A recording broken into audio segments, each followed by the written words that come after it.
নমস্কাৰ বন্ধু বান্ধৱীসকল আমাৰ ৰাখিব চেনেলটোলৈ আপোনালোকক স্বাগতম জনাইছোঁ। 12 আগষ্টৰ তাৰিখে হ'ব বছৰৰ শেষৰ সূৰ্যগ্ৰহণ। ভুলতো নকৰিব আপোনালোকে 6টা কাম। হিন্দু শাস্ত্ৰৰ অনুসৰি গ্ৰহণক এটা বেয়া ঘটনা বুলি মনা গৈছে। জ্যোতিষ শাস্ত্ৰৰ মতে গ্ৰহণৰ সময়ত কিছুমান কাম কৰিলে আমাৰ জীৱনত বহু বেছি বেয়া প্ৰভাৱ পৰিবলৈ ধৰিব। ঘৰলৈ আহিব দুখ দৰিদ্ৰতা আৰু অকাল। আহক তেনেহ'লে গ্ৰহণৰ সময়ত কি কাম কৰাটো উচিত নহয় সেই ভিডিঅ'টো আজিৰ ভিডিঅ'টোৰ যোগেদি আমি সুন্দৰভাৱে জানি লওঁ। যদি ভিডিঅ'টো ভাল লাগে লাইক এটা কৰি আমাৰ মনোবল বঢ়াব আৰু আপোনালোকৰ বন্ধুবৰ্গৰ লগত শ্বেয়াৰ কৰি তেওঁলোককো উপকৃত কৰিব।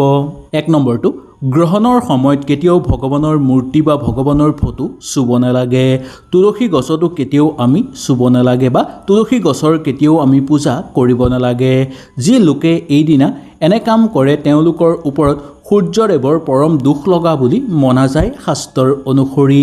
ইয়াৰ ফলত আপোনালোকে দেখিবলৈ পাব যে আপোনালোকৰ জীৱনত এটাৰ পিছত আনটো সমস্যা আহিবলৈ ধৰিব আৰু ঘৰত দুখ দৰিদ্ৰতা আৰু লগতে বেয়া শক্তি জাগ্ৰত হ'বলৈ ধৰিব। সেই গতিকে এইদিনা মৰি গ'লেও আপোনালোকে ভগৱানৰ মূৰ্তি বা ফটোত আপোনালোকে নুচুব বা স্পৰ্শ নকৰিব। ইয়াৰ বাহিৰেও তুলসী গছত কেতিয়াও পানী নিদিব বা তুলসী গছৰ পাত কেতিয়াও ছিঙিবলৈ চেষ্টা নকৰিব। যদি এনে কৰে তেনেহ'লে মা লক্ষ্মী আপোনালোকৰ ওপৰত অসন্তুষ্ট হৈ পৰিব, যাৰ ফলত আপোনালোকৰ ঘৰত খৰচৰ মাত্ৰা বৃদ্ধি পাবলৈ ধৰিব, এটাৰ পিছত আনটো সমস্যা আহিবলৈ ধৰিব আৰু ঘৰত থকা সকলো পজিটিভ শক্তি ধ্বংস হৈ পৰিবলৈ ধৰিব।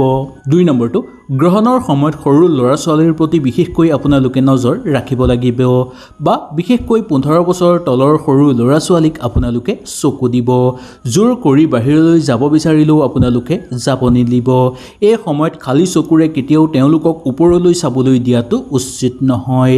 যি লোকে এনে সৰু ল'ৰা ছোৱালীক বাহিৰলৈ যাবলৈ দিয়ে আৰু ওপৰলৈ চাবলৈ দিয়ে তেওঁলোকৰ স্বাস্থ্যৰ ওপৰত প্ৰভাৱ পৰাৰ লগতে চকুৰ ৰশ্মিও হানি হ'ব পাৰে আৰু ইয়াৰ ফলত তেওঁলোকৰ গোটেই জীৱনৰ কাৰণে অন্ধ হৈ পৰাৰো প্ৰবল সম্ভাৱনা থাকিব পাৰে।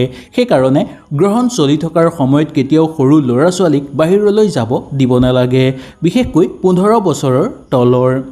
জোৰ কৰি বাহিৰলৈ যাব বিচাৰিলেও তেওঁলোকক আপোনালোকে যাব নিদিব। এই সময়খিনি আপোনালোকে অলপ ধৈৰ্য ধৰি ঘৰতে তেওঁলোকক অকণমান বন্দী কৰি ৰাখিবলৈ চেষ্টা কৰিব। যদি আপোনালোকৰ ল'ৰা ছোৱালীয়ে এই সূৰ্যগ্ৰহণ বা চন্দ্ৰগ্ৰহণ চাব বিচাৰে তেনে ক্ষেত্ৰত আপোনালোকে বজাৰৰ পৰা এই গ্ৰহণ চাব পৰা চশমা কিনি আনি দিব পাৰে আৰু তেওঁলোকক চাবলৈ দিব পাৰে, নাইবা এটা পাত্ৰত পানী লৈ সেই পানীত চাবলৈ দিব তাৰ প্ৰতিবিম্ব। এনেকৈ চালে একো ক্ষতি নহয়, কিন্তু ডাইৰেক্ট যদি আপোনালোকৰ ওপৰলৈ চায় তেনেহ'লে দেখিবলৈ পাব স্বাস্থ্যৰ লগতে চকুৰ ৰশ্মিৰ ওপৰতো ইয়াৰ বেয়া প্ৰভাৱ পৰিবলৈ ধৰিব।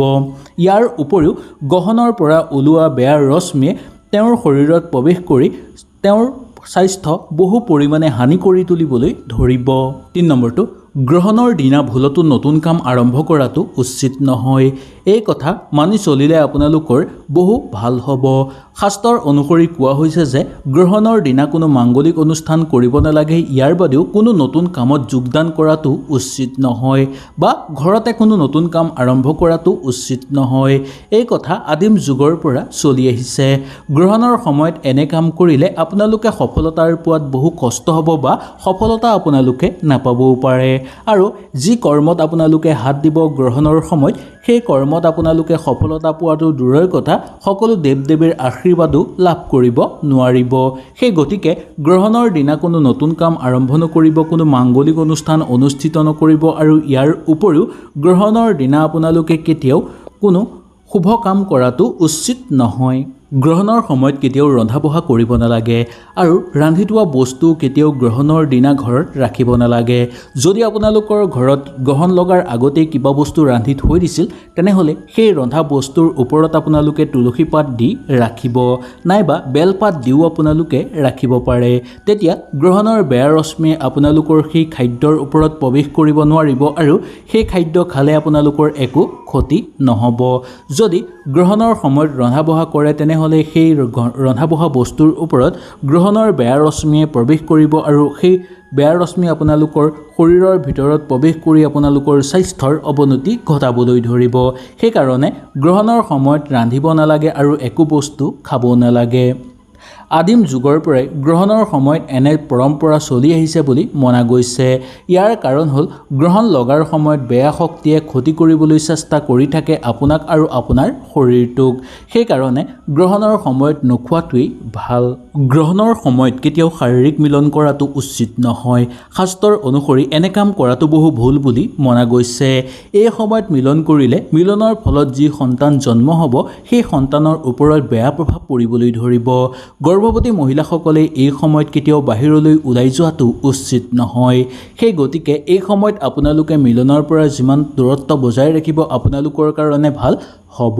ইয়াৰ বাহিৰেও গৰ্ভৱতী মহিলাসকলে এই সময়ত কেতিয়াও বাহিৰলৈ ওলাই নাযাব, কাৰণ গ্ৰহণৰ সময়ত বতাহত বেয়া শক্তি সঞ্চাৰণ হৈ থাকে আৰু এই বেয়া শক্তিয়ে গৰ্ভত থকা সন্তানৰ ওপৰত প্ৰভাৱ পেলাব পাৰে বা গৰ্ভত থকা সন্তানক ক্ষতি কৰিব চেষ্টা কৰিব। সেই গতিকে গ্ৰহণৰ সময়ত কেতিয়াও গৰ্ভৱতী মহিলাসকলে বাহিৰলৈ ওলাই যোৱাটো উচিত নহয়। গ্ৰহণৰ আগত যদি কিবা বস্তু আপোনালোকে ৰান্ধি থৈছে তেনেহ'লে গ্ৰহণৰ পিছত সেই বস্তুখিনি খোৱাটো উচিত নহয়। যদি আপোনালোকে খাব বিচাৰে তেনেহ'লে নিশ্চয় এটা কাম কৰিব লাগিব। সেই কামটো হ'ল সেই বস্তুখিনিৰ ওপৰত আপোনালোকে তুলসী পাত দিব আৰু তাৰ ওপৰত ঢাকন মাৰি সুন্দৰভাৱে আপোনালোকে ৰাখিব। এনেকৈ ৰাখিলে গ্ৰহণৰ পিছত সেই বস্তুখিনি আপোনালোকে খাব পাৰিব। কিন্তু পৰাপক্ষত গ্ৰহণৰ আগত ৰান্ধি থোৱা বস্তু গ্ৰহণৰ পিছত নোখোৱাটোৱেই মংগলময়।